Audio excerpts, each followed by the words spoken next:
When will Cole Young get the call? We'll answer that and more coming up here on Mailbag Monday. Colby, hit it.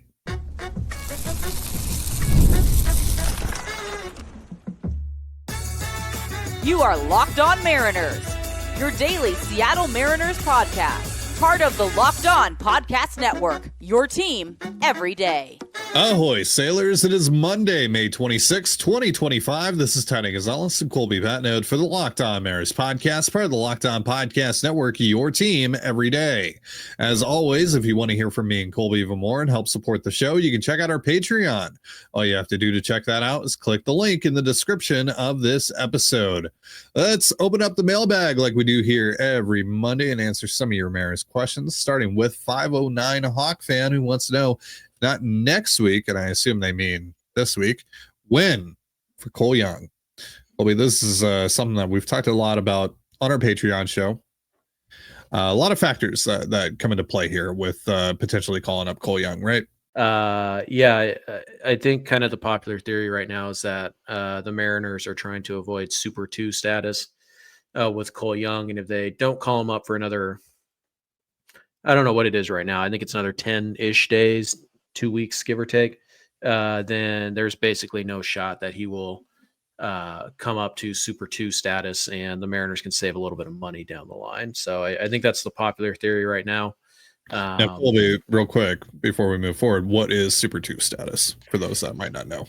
Yeah, Super 2 status is for players who are between 2 and 3 years of service time. There is a threshold of days where, because service time works in days, not years, and there's about 181 days in a major league season, and every day you're on the big league roster, you get a day of service time, blah, blah, blah. And typically, a player who gets called up mid-season, they end up with, 132 days, give or take, and that's usually about the cutoff line for a Super 2.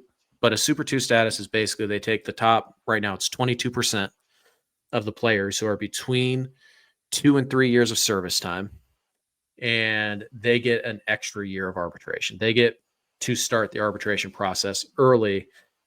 They've essentially played 3 years is really what it is. And so It's a nice little thing that the players union negotiated a long time ago to get more guys paid early. And so the Super 2 status is paying a guy. It makes teams pay 4 years of arbitration instead of 3 years, which obviously means you don't get the extra league minimum year, and also it means your third and fourth shot at arbitration are going to cost more than they normally would. So if you can avoid that, then the player stays cheaper for longer, and you get them for essentially 6.5 years and blah, blah, blah. It's a little bit like service time manipulation. But I think the interesting note here is that the Mariners have never cared about Super 2 before. They didn't with Logan Gilbert. They didn't with Kirby, Wu, Miller, Cal. Obviously, they didn't with Julio. They didn't try service time Julio at all. So this is not something the Mariners have done in the past. It doesn't mean they're not doing it now, and it doesn't mean that they won't do it in the future. It's just based on the evidence we have, the Mariners have never cared about Super 2 status. So do they now? Maybe. I mean, I can't say they're not, but we'd also don't have any evidence to suggest that they suddenly do. So that's the popular theory, is that it's a Super 2 thing. I don't know if that's the case or not. Again, it would be unusual for the Mariners to factor that in, but not impossible. So the other, I guess, baseball related reason is that the Mariners have talked about this year wanting to get guys their debuts on the road in a more favorable hitting environment. You remember Ben Williamson was called up on a Sunday at the last game of a homestand, and he didn't make his debut until the next day in Cincinnati. And that was intentional. They wanted to do that. Whereas Mariners pitchers like Logan Evans, they move things around to get him his debut at T-Mobile Park. So that is in play. I think possibly. Could they not do that with Cole Young because he's just kind of a different kind of hitter? Or because, it's late May now and the weather's good and the ballpark play a little more neutral. Sure. But the Mariners have already stated publicly that we want to get guys, we want to build some confidence as they come into the big leagues, and obviously hitting in T-Mobile Park is difficult. So that could be something in play. And I think Shannon Dreyer has talked about that. Yeah. And if the Mariners stay true to that, well, then it means, it's at least another 10, 11 days before they consider Cole Young. So those are a couple of things that could be at play here. Also, it could be Cole Young is 21 years old at AAA, and he's been really good for about 3 weeks. And the previous 3 weeks, he was not very good. Like now to be fair on that, like the process was really good. Just the numbers weren't following suit. Now the numbers are following suit with the process, right? We dove into all the underlying numbers, how hard he was hitting the ball, all that. But yeah, as far as like this month goes, statistically, he's been insane. Right, 179 WRC plus, 345, 436, 667. He's also hitting the ball over the wall. He has 5 home runs this month, which is not typical for Cole Young. No.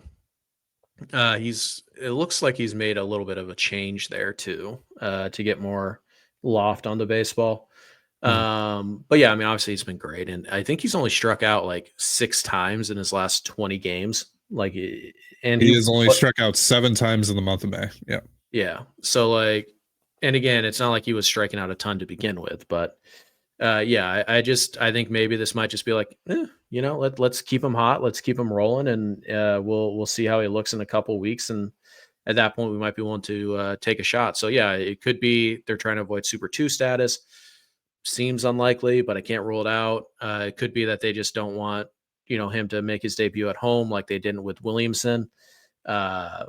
I don't know. That's kind of a new thing this year. I don't know if that's a hard set rule or if that's just because it was Ben Williamson or because it was April, not late May. I don't know. Yeah, I don't know. Yeah. Or it could just be like the Mariners are like, let's just keep them rolling right now and see if this continues over the next couple of weeks. And if it does, and then we take a shot. Like we're not losing a ton, I don't think. And you're kind of surviving right now with what you have in the infield.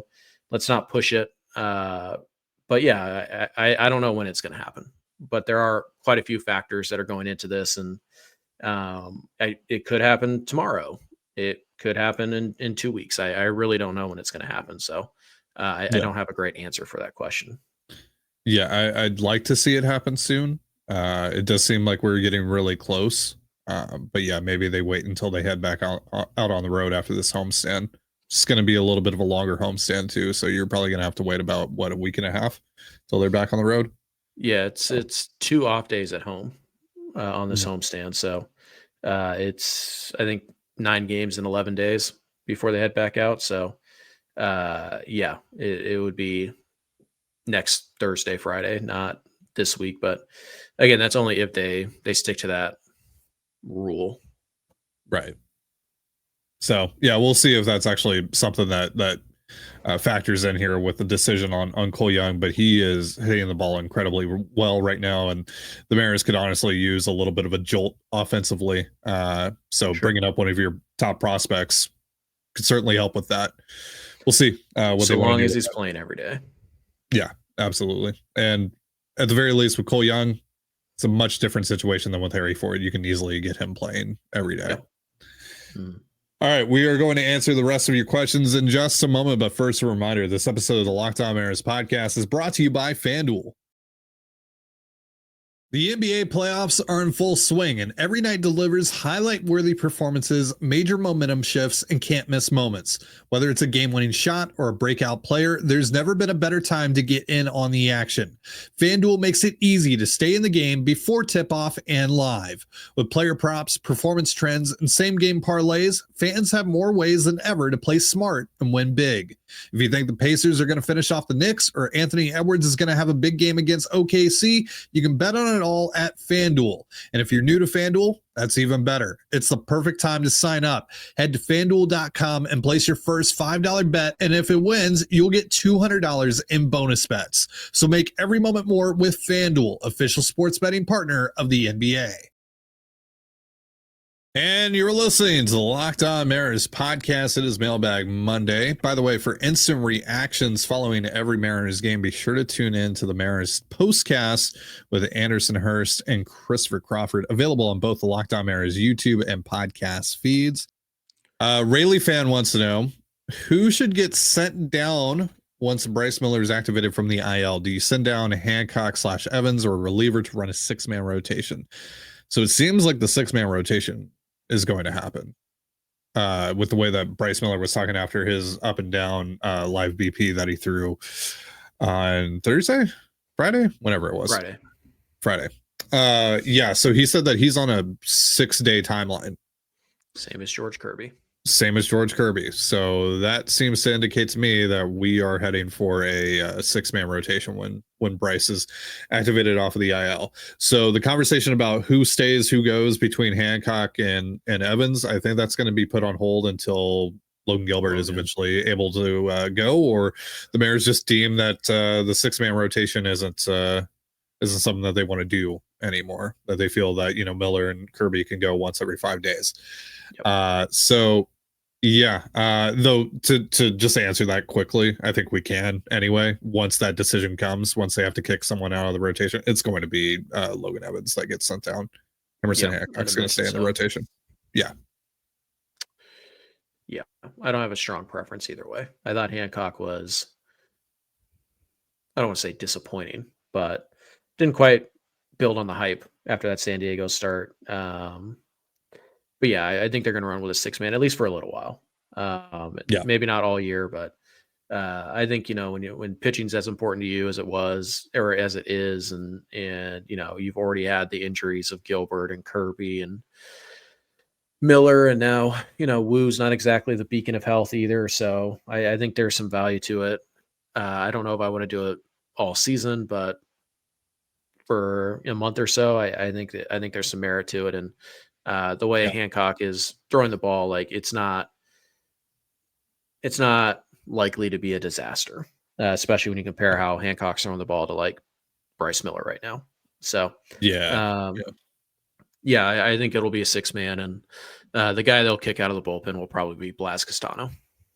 Mm-hmm. Yeah. Jeff wants to know, do you think they'll put out a flyer on Orlando Arcia since he was released? Not saying he's great, but Moore is getting overexposed. Rivas is not getting much playing time and has lost his allure. And Mastro Baloney is also getting overexposed. My answer to this is very boring. If they have identified that there's a change that they can make there, then sure. If not, I don't really care. There's nothing that I see on the outside looking in here that I'm like, yeah, you should go after Orlando Arcia and bring him in. But like, if the Mariners see something there that they think they can fix, like they did with Taveras, then sure. Yeah, what a weird series for Leody Taveras, by the way. But anyways, I don't know. The Arcia thing probably lessens the likelihood they would call up Cole Young, doesn't it? Like they're not going to sign Arcia and then just bench him. Like, so I don't know. The guy's 30 years old. Like he's only had one above average season in his, at the plate in his career. So there's just not a lot of power there. Some, but not a lot. If you could get him in 2023, he hit 264, 321, 420. Like that'll help you, certainly. Sure. And he's only going to make the league minimum prorated, I'm sure. So I think you could. And obviously they're not even using Leo Rivas right now. I no idea why. And both he and Mastrobuoni both have options left, so you can absolutely make room for him. So I think if the Mariners think they can get him back to 250, 320, 400, then I think that's fine. I just wonder,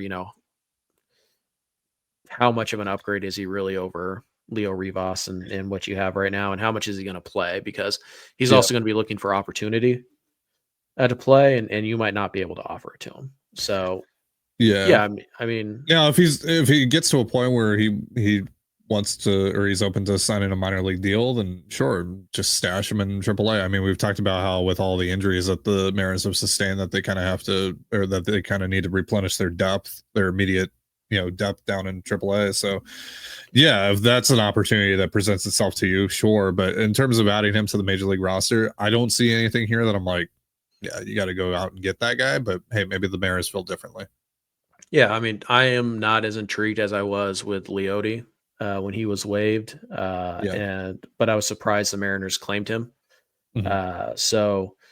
I think if the Mariners take a shot at, or they choose not to, I think this is just one of those plays one of those places where you just kind of have to trust their judgment on it and be like, okay. I mean, if they didn't think they could help him, if they didn't think he was an upgrade, then I guess I'll just have to take their word for it, because I don't see anything in particular that makes me think that he is a massive upgrade over what will eventually be Cole Young at second base. But if they sign him, then cool. We'll see what they do with him and all that. But yeah, I'm with Ty. Like, if they do, fine. If they think they can help him, fine. If they don't, I'm fine letting this one pass.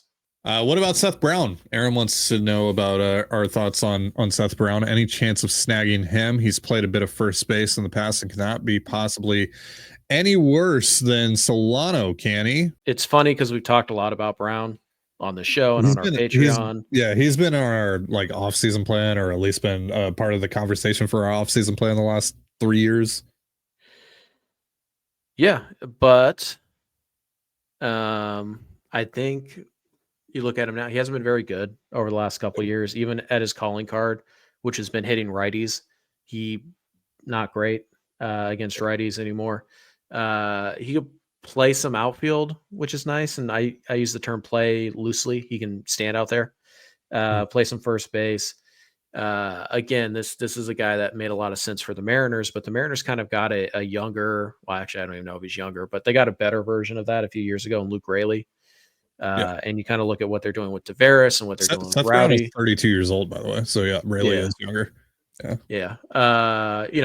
It's they already have Rowdy on the roster, who's pretty much filling the same role. They already have Raley, they hope at some point here in the next month or 6 weeks, 4 to 6 weeks, they're hoping to have Raley back, who kind of fills the same role. So again, I think this is one of those things where it's like, as much sense as he made 2 years ago, even a little bit last year at the deadline, now you look at it and you're like, if the Mariners want to bring him in, again, they think they can help him. They think they can fix him.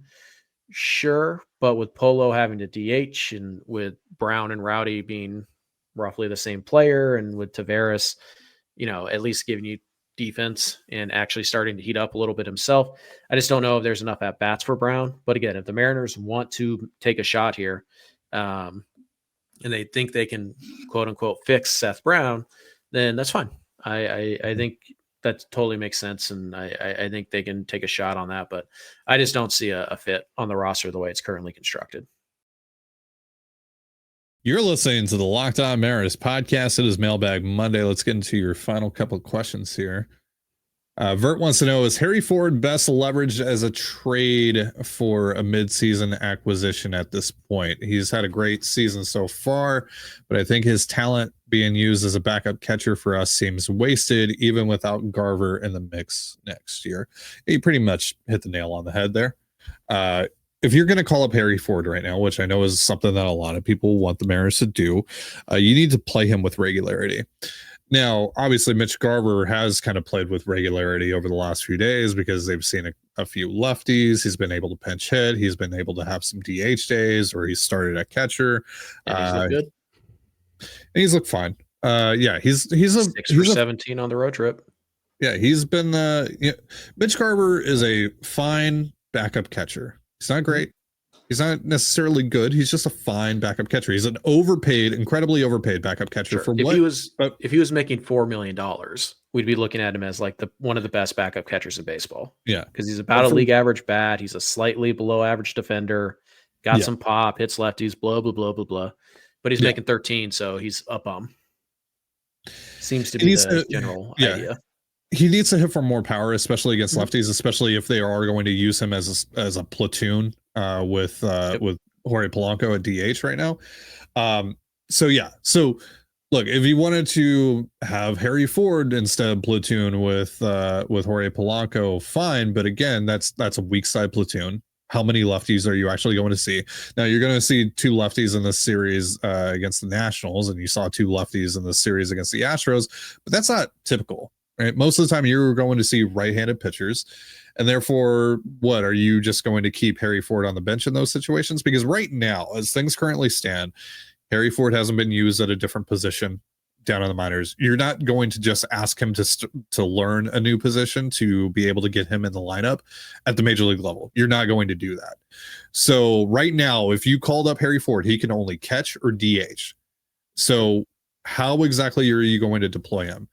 Are you going to take days away from Jorge Polanco, who's obviously struggled and is seemingly dealing with that side thing again that's keeping him from hitting from the right side and playing in the field? Are you going to give him days off even against righties to allow Harry Ford to DH? Are you going to do that? Or do you feel comfortable enough to put Polo back in the field to allow Harry to DH? Or, are you going to, you're not going to catch him 3 or 4 times a week because you have one of the best players on the planet right now playing at that position. So, just how do you give Harry Ford ample opportunity right now with what we know he's able to do? And the answer is you can't. I really don't think you can right now. No, I mean, unless Polo is going to the IL, and Ford can be the primary DH, or he'll probably still catch some, at which point Garver will play more DH, blah, blah, blah. But unless that's happening, which, Dan's hard to read. That's the nicest way I could put it.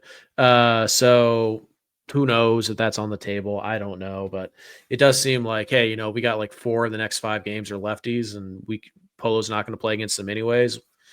Could just IL him, and he'll basically only miss 5 games that he would have played in anyways, and see if that helps. I typically don't think a phantom IL, I don't think that fixes anything. Oh, just put him on the IL, give him rest for a week or 2. I really don't think that fixes much. He's struggling, right? He's bad, objectively bad at the plate right now. But if they do decide to go that route, that's really the only way you can get Harry Ford regular at bats right now. Because again, you're not going to ask him to learn how to play left field at the major league level. And you could start to do that at the minor league level, but A, that's going to take some time before you feel good about putting him out there. And also B, do you want him, trying to learn another position while he's hitting so well? Don't you kind of just want to keep him swinging it a little bit? So you're kind of in a tough spot with Harry, like we talked about last year. I do think, unfortunately, the way that Harry helps you out the most right now is as a trade chip. And that's a bummer. I've been a big Harry Ford guy since, before the Mariners drafted him, and he's one of my favorite players to track, and seems like just an awesome dude and all that.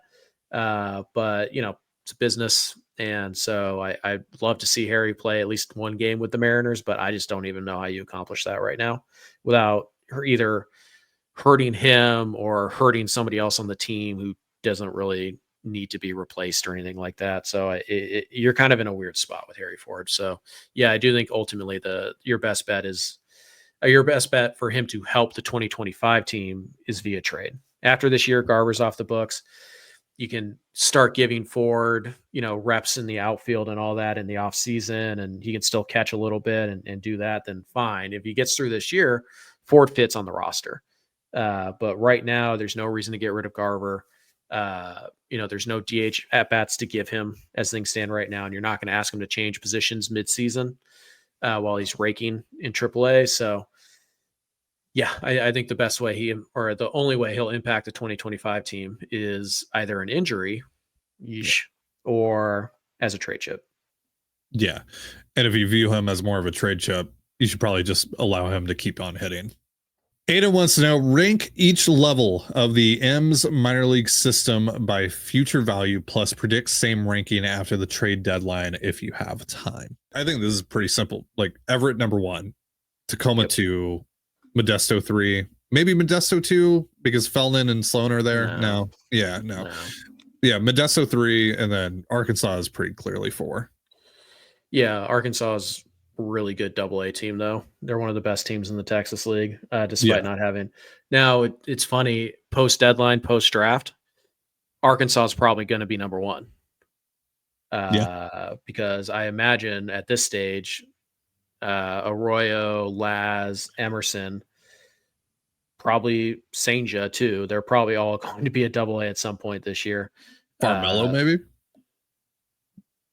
Yeah, I could see them, even if he's still crushing it. I could see them being like, it's not even a full year off of that injury, or it's barely a full year off of that injury. Let's just keep him here. But yeah, so I think Everett's definitely number 1. It's not even close, frankly. Everett's number 1. That's Everett's probably the best minor league team in general at any level. Sure. Right I mean, I don't know what the other minor league teams are, but there's so much talent on that roster. So yeah, that's probably a safe bet. So yeah, it would be Everett, Tacoma. Yeah, I guess Modesto because they do have Fellman and Walter Ford, Christian Little. Yeah. And then after the after the trade deadline? Yeah, I think Modesto, because I don't think they're going to trade all those guys in high A, obviously. So, or sorry, not Modesto, Arkansas. Post draft or post deadline would also be post draft, and I imagine a good chunk of those players would either be in Everett or Modesto.